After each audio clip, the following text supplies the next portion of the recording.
Hello बच्चों, आज हम करेंगे चैप्टर 7 न्यूट्रिशन एंड डाइट का पार्ट 2। ओके, तो अभी हम इसमें जो पहले पढ़े हैं न्यूट्रिएंट्स एंड फूड स्टेप्स पढ़े हैं, अलग अलग न्यूट्रिएंट्स पढ़े हैं, उनके फंक्शंस पढ़े हैं एंड डिफिशियंसी पढ़ी है। Okay, now in the past Casimir Frank was a scientist who belonged to Poland in Europe. In a scientific article, he read that people who ate brown rice were less likely to get beriberi than those who ate fully milled rice. ठीक है, एक scientist हुए हैं, कहाँ के रहने वाले हैं? यूरोप में, पोलैंड के रहने वाले हैं। ठीक है ना, कैसमिर फंक।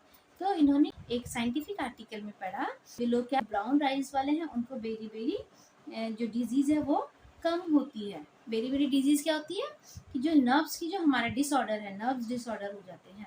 ठीक है ना, जबकि जो फुली मिल्ड राइस, तो आपको मिल्ड राइस का मतलब समझे यहाँ पे कि वाइट जो राइस हम लोग खाते हैं, ओके, तो उनको बेरी बेरी की जो डिजीज़ है वो हो सकती है। Okay, he was ever to identify and isolate the substance which prevent this disease. He named it vitamins. He also proposed that other disorders like scurvy, pellagra, and rickets were also caused by a deficiency of various vitamins. ठीक है ना, तो इन्होंने क्या किया, ये identify किया, मतलब जो हमारा फूड स्टेप है उससे इन्होंने कुछ सबस्टेंस को आइडेंटिफाई किया और उन्होंने उसमें देखा कि ये डिजीज को प्रिवेंट कर सकते हैं। ठीक है, तो और इसका नाम दिया उन्होंने विटामिन। उस सबस्टेंस का नाम क्या दिया है? विटामिन। ठीक है, he also propose that other disorder like, तो इन्होंने ये भी बताया कि जो हम पे स्कर्वी, पेलिगेरा, रिकेट्स, जो बहुत सारी अलग अलग डिजीज़ हैं वो किसके डिफिशियंसी के कारण होती है? डिफिशियंसी ऑफ वेरियस विटामिन, जो अलग अलग विटामिन होते हैं उनकी डिफिशियंसी से हमें अलग अलग डिजीज़ें होती हैं। ठीक है, तो स्कर्वी, स्कर्वी क्या है? ये तो जब हमारे बॉडी में विटामिन सी की कमी हो जाती है तो उसके कारण होता है ये स्कर्वी।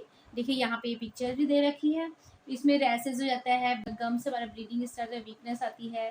नेक्स्ट दिया हुआ है रिकेट्स। रिकेट्स में क्या हो जाता है ना, रिकेट्स किस होता है? ये विटामिन डी की कमी से होता है। ठीक है, तो विटामिन डी हमको मेन किससे मिलता है? सन से मिलता है। ठीक है, तो इसमें क्या होता है रिकेट्स में कि हमारी बोन्स क्या होते हैं, बहुत वीक हो जाती हैं, जो इजीली क्या हो जाती है, फ्रैक्चर हो जाती है। ओके, एंड गॉइटर, जो गॉइटर डिजीज़ है वो किसकी डिफिशियंसी होती है? आयोडीन की डिफिशियंसी से होती है। ठीक है ना, तो इसमें क्या होता है कि देखिए जो हमारी गले का ये ग्लैंड है ना, यहाँ पे जो थायराइड ग्लैंड होती है उसमें क्या हो जाता है, वो स्वेलिंग हो जाती है। क्यों होता है ये? क्योंकि जो थायराइड हार्मोन्स है वो उसका जो वो क्या होता है, डिसबैलेंस हो जाता है। उसका ब्लड में जो उसका जो लेवल होना चाहिए वो नहीं होता, उसका लेवल हाई और लो हो जाता है, इसलिए हमको ये गॉइटर डिजीज होते हैं। Okay, probiotics. You know that the useful microorganisms which convert milk into yogurt are present in yogurt and in buttermilk. ठीक है ना, अब देखिए हमारे जो मिल्क, जो दूध से जो हम दही बनाते हैं ना, मिल्क योगर्ट में दही, ठीक है ना, जो दूध से जब दही बनती है तो वो कैसे दही में कन्वर्ट हो जाता है? उसमें क्या होता है, बहुत सारे माइक्रो ऑर्गेनिज्म होते हैं। वो माइक्रो हमारे लिए बहुत यूजफुल होते हैं और वो मिल्क को कन्वर्ट कर देते हैं योगर्ट में, फिर बटर मिल्क भी बनाते हैं। They are called probiotics. ठीक है ना, उनको क्या बोलते हैं हम लोग? प्रोबायोटिक्स बोलते हैं, जो माइक्रो ऑर्गेनिज्म योगर्ट और बटर मिल्क में हमें मिलते हैं। Lack of micro organism reside in our intestine. बहुत सारे माइक्रो ऑर्गेनिज्म हमारे बॉडी के अंदर, जो हमारे इंटेस्टाइन है उसमें भी रहते हैं। Their presence in such large number is essential for our health. और वो हमारे लिए बहुत बेनिफिशियल होते हैं, वो हमारी बॉडी के अंदर रहने ही चाहिए। ठीक है, hence it maintaining them in our body we should include probiotics such as yogurt and buttermilk in our daily diet. ठीक है, तो हमें अपनी बॉडी के अंदर माइक्रो ऑर्गेनिज्म को मेंटेन रखने के लिए हमें रेगुलर अपनी जो डाइट में उसको योगर्ट और बटर मिल्क हमें लेना चाहिए। ओके, क्योंकि योगर्ट और बटर मिल्क में क्या होते हैं, माइक्रो ऑर्गेनिज्म होते हैं जो हमारे लिए बहुत यूजफुल होते हैं। Okay, when we suffer from loose motion and vomiting, we throw out micro organism along with intestinal water. ठीक है, तो इसमें क्या होता है, जब हमें लूज मोशन होता है या वॉमिटिंग होता है, तो ये जो माइक्रो ऑर्गेनिज्म है, जो हमारे इंटेस्टाइन में जो माइक्रो ऑर्गेनिज्म रहते हैं, ये बाहर आ जाते हैं। Some medicine can also kill them. ठीक है ना, और कुछ मेडिसिन, जब हमारी कुछ तबीयत खराब होती है, तो हम जब मेडिसिन खाते हैं तो उस टाइम पे भी क्या होता है, ये जो अच्छे माइक्रो ऑर्गेनिज्म है वो मर जाते हैं। Therefore we need to take extra yogurt butter milk to restore their numbers. इसलिए क्या करना चाहिए, हमें अपनी डेली फूड स्टफ में हमें योगर्ट और बटर मिल्क का यूज करना चाहिए। ओके, नेक्स्ट है अ balance diet. All that we consume during the day is together called our diet. A diet containing adequate quantities of all nutrients is called a balanced diet. ठीक है, जो भी हम लोग खाना खाते हैं, दिन भर में जो हमने खाना खाया उसे बोलते हैं डाइट। ठीक है ना, और उस डाइट में, ठीक है, अगर उस डाइट में एडिक्वेट क्वांटिटी, मतलब जो हमारी बॉडी को जो क्वांटिटी चाहिए, हर एक चीज़ की जो क्वांटिटी चाहिए, वो सारे न्यूट्रिएंट्स हैं उस डाइट में, तो उसे बोलते हैं बैलेंस डाइट। ठीक है, जो हमने खाना खाया है उसमें हमको, मतलब हमारे बॉडी के हिसाब से, हमारे डे के हिसाब से हमें पूरी कैलोरी मिल रही है। This diet is called balance diet. Okay, to build a strong and healthy body, you need all nutrients in the right proportion and insufficient quantity is your daily diet. अगर हम अपने को स्ट्रॉन्ग और healthy बनाना चाहते हैं ना, तो हमें क्या करना चाहिए, जो हमारी बॉडी के हिसाब से हमें पूरे न्यूट्रिएंट्स राइट प्रोपोर्शन में लेने चाहिए। ठीक है ना, कि जो हमारी बॉडी के लिए ज़्यादा चाहिए उनको ज़्यादा लेना चाहिए पर डे के हिसाब से, और जिनको जितनी क्वांटिटी चाहिए, कोई लेस क्वांटिटी में चाहिए पर चाहिए ज़रूर, है ना, तो उसको हमें लेना चाहिए। ठीक है, significant of a balance diet. Okay, ये भी बैलेंस डाइट का दिया हुआ है, क्या क्या होता है हमें इससे, अगर हम बैलेंस डाइट लेते हैं तो इसमें क्या एडवांटेज है। And increase capacity to work. अगर हम एक अच्छा खाना खाते हैं तो उसमें क्या होता है, हमारी वर्क की जो कैपेसिटी है वो बढ़ जाती है। Good physical and mental health, हमारी फिजिकली और मेंटली हेल्थ फिट हो जाते हैं। Increase capacity to fight resist disease. ठीक है ना, जब हम हेल्दी रहेंगे तो हम किसी भी डिजीज से फाइट कर सकते हैं। पहले तो हमें कोई डिजीज होगी नहीं, अगर हम लोग अच्छा खाना खा रहे हैं, है ना, एक बैलेंस डाइट लेते हैं, तो हमारी बॉडी क्या रहेगी, बिल्कुल फिट रहेगी, तो हमें डिजीज भी नहीं होगी। Okay, help in proper growth of the body, और हमारी जो बॉडी की ग्रोथ है वो भी प्रॉपर होगी। ठीक है, अब देखिए यहाँ पे एक पिरामिड दिया हुआ है। ठीक है ना, द बैलेंस डाइट पिरामिड। तो ये कौन सा पिरामिड है, बैलेंस डाइट का पिरामिड है। तो इसमें हमको हर एक चीज़ दे रखी है, बट देखिए कैसे दे रखा है कि ये जो सीरियल्स एंड पल्सेस है वो ज़्यादा क्वांटिटी में दे रखे हैं, और जो फैटी सबस्टेंस है वो कम क्वांटिटी में। जो अपने डाइट में वो पिरामिड के हिसाब से ही यूज़ करना चाहिए, कि मतलब हमें पर डे हमारी बॉडी को सीरियल्स और पल्सेस की क्वांटिटी कितनी चाहिए, फ्रूट्स की कितनी चाहिए, मिल्क प्रोडक्ट, फिश, एग, ये कितना चाहिए, और फैटी सबस्टेंस कितने चाहिए। तो इसलिए हमारा ये पिरामिड फूड पिरामिड बनाया गया है। ठीक है ना, कि बैलेंस डाइट का, कि हमें पता लगे कि हमें कौन सी चीज़ खाने, ऐसे नहीं कि हम फैटी चीज़ ज़्यादा खा रहे हैं और उसमें जो पल्सेज हैं या जो चावल हैं या रोटी है उसको हम कम खा रहे हैं, तो ये हमारी डाइट को पूरा क्या करेगा, ख़राब कर देगा। ओके, तो पिरामिड हमारे इसीलिए बनाया गया है कि हमें पता लगे कि हमें अपनी डाइट में कौन सी चीज़ ज़्यादा रखनी है और कौन सी चीज़ कम रखनी है। Okay, apart from having a balance diet, we also need to exercise regularly to keep our self fit and healthy. अब हमारे क्या है, बैलेंस डाइट के साथ साथ हमें क्या करते हैं, हमेशा रेगुलरली एक्सरसाइज भी करनी चाहिए, जो कि हमारी बॉडी को फिट एंड हेल्थी रखता है। Okay, how to get a balance diet. To ensure that we get a balanced diet from the food we eat, we can make a food pyramid. Okay, तो हमें ये ensure करना है कि जो भी हम खाना खा रहे हैं वो हमारी एक प्रॉपर डाइट है कि नहीं है। ठीक है ना, वी कैन मेक, तो हमें क्या करना चाहिए, जैसे जो हमको पीछे जो पिरामिड दे रखा है उसके हिसाब से लेना चाहिए कि कौन सी चीज़ ज़्यादा और कम कितना नहीं। All food which we eat is classified into various group. अलग अलग ग्रुप में हमने अपने फूड को रखा हुआ है। The space allotted to each food group in the pyramid depend upon the proportion in which it should be included in our diet. Hence, we can choose food from each group daily according to the space allotted to it in the pyramid. ठीक है ना, जो हमें pyramid में दिया कि जो serials हैं, दालें हैं, हमें वो हमारे डाइट में ज़्यादा होनी चाहिए, है ना। फिर उसके बाद fruits and vegetables, okay. Then उसके बाद मिल्क हो गया, मीट हो गया, एग्स हो गए हैं, एंड देन लास्ट में fatty substance. If we choose some item from each group in the right proportion according to pyramid shown on the page 53, we can make sure that we are getting a balanced diet. अगर जैसे हमको pyramid दिया हुआ है उसके हिसाब से अगर हम चूज करते हैं अपने खाने को कि हाँ आज हमने ये खाया, इस टाइम पे हमने ये खा लिया है, तो हम एक बैलेंस डाइट ले सकते हैं. Okay, always remember, if our need of nutrients is met through the food we eat, the nutrients are better utilized in our body. Hence, the best way to good health is taking a balanced diet and avoiding the deficiency of any nutrients. ठीक है ना।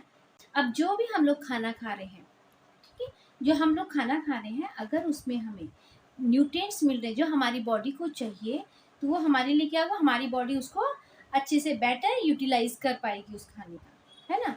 और उसमें क्या हो जाएगा, एक good health हमें मिल जाएगी किससे, बैलेंस डाइट लेने से, और डिफिशियंसी से जो हमारी डिजीजेज होती है वो भी हमें नहीं होगी. Okay, fibre. If we select a daily diet which include vegetables, fruit, sprout and cereals according to the pyramids, we will also get fiber in sufficient quantity. ठीक है, अब ये हम लोग खाना खाते हैं ना, फ्रूट्स, वेजिटेबल्स या होल ग्रेन्स जो होते हैं, उसमें हमें फाइबर्स हमें बहुत अच्छे से मिलते हैं.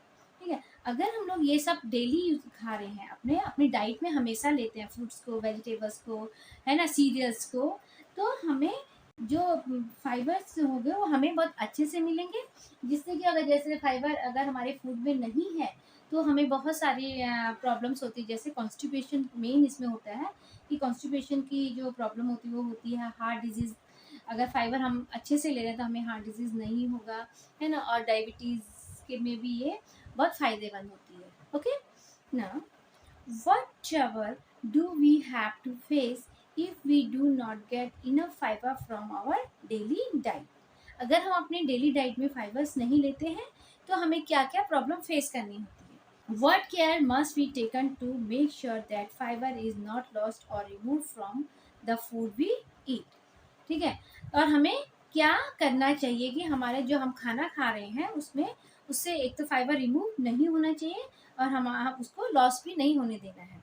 तो क्या है, पहले तो ये है कि क्या प्रॉब्लम्स होती है, जैसे मैंने आपको बताया कि अगर हमारे खाने में फाइबर्स नहीं है तो क्या हो जाएगा, हमें मेन जो होता है कॉन्स्टिपेशन की प्रॉब्लम हो जाती है ना, और क्या होता है कि हार्ट डिजीज़ होती है, डायबिटीज़ होती हैं, ये सब प्रॉब्लम्स हमें आने लग जाती हैं.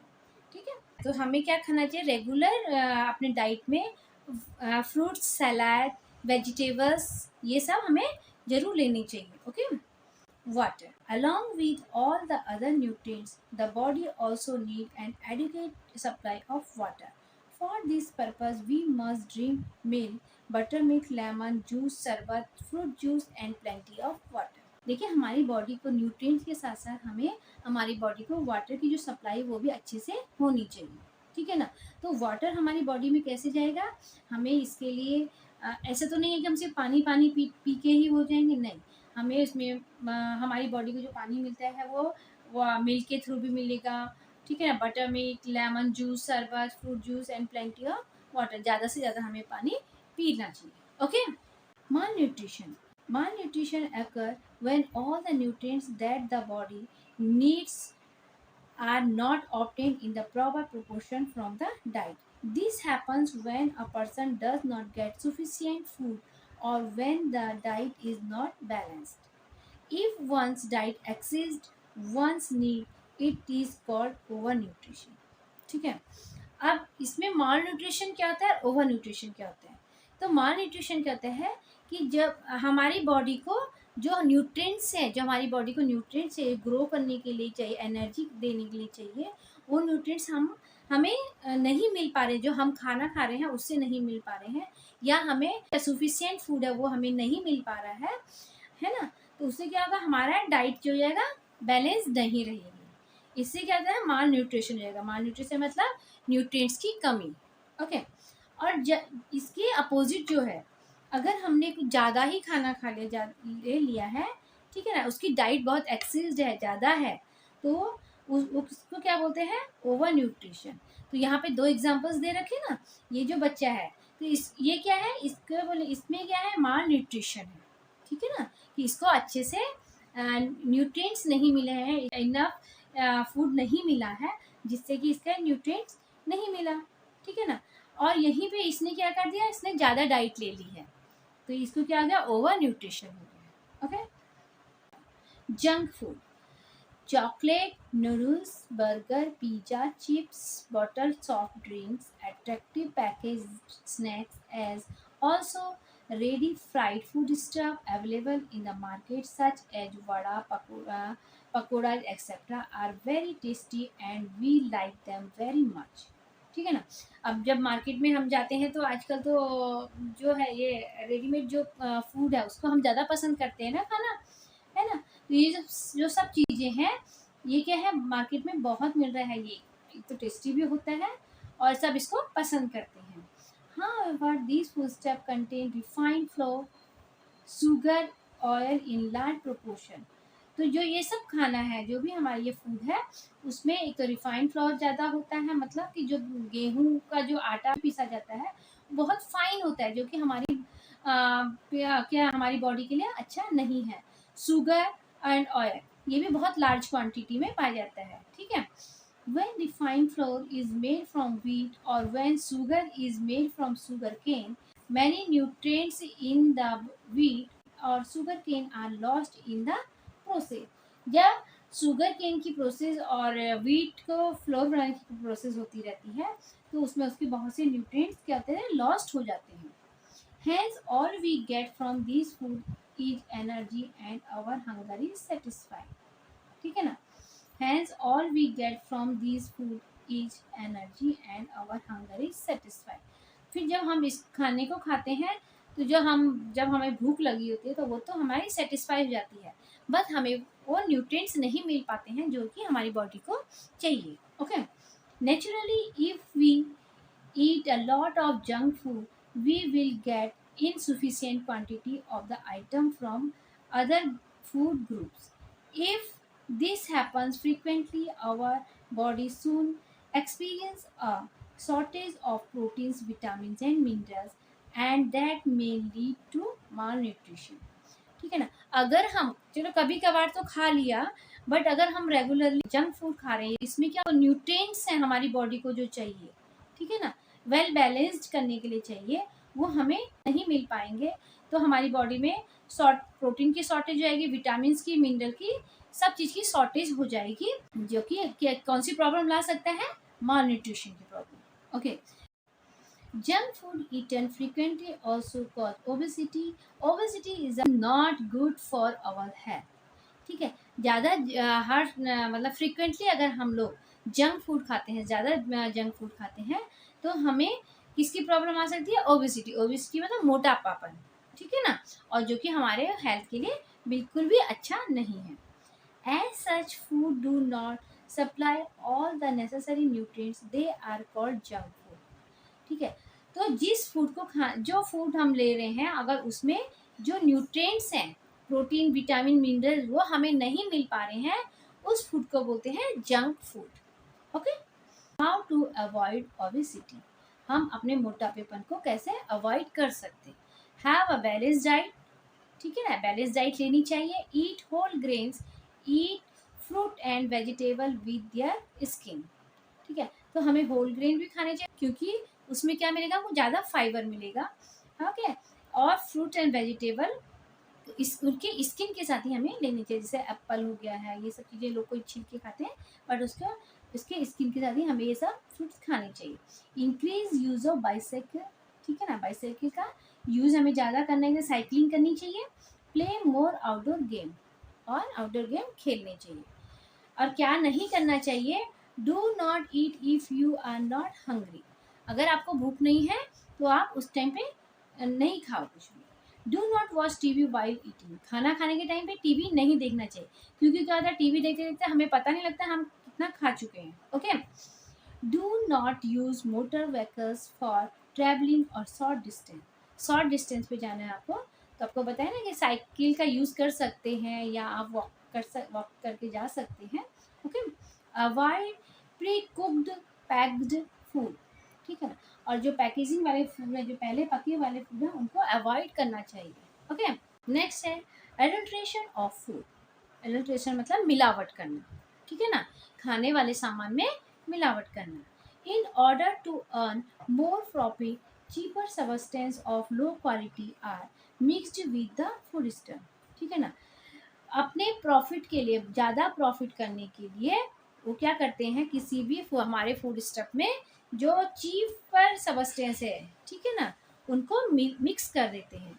These substances are called adulterants and adding them to food stuff is called adulteration of food। जो substance मिलाए जाते हैं वो बोलते हैं adulterants। और इसकी जो प्रोसेस होती है, ठीक है ना, ऐड करने की, जो फूड स्टफ के साथ जो ऐड करने की प्रोसेस है उसे बोलते हैं एडल्ट्रेशन ऑफ फूड।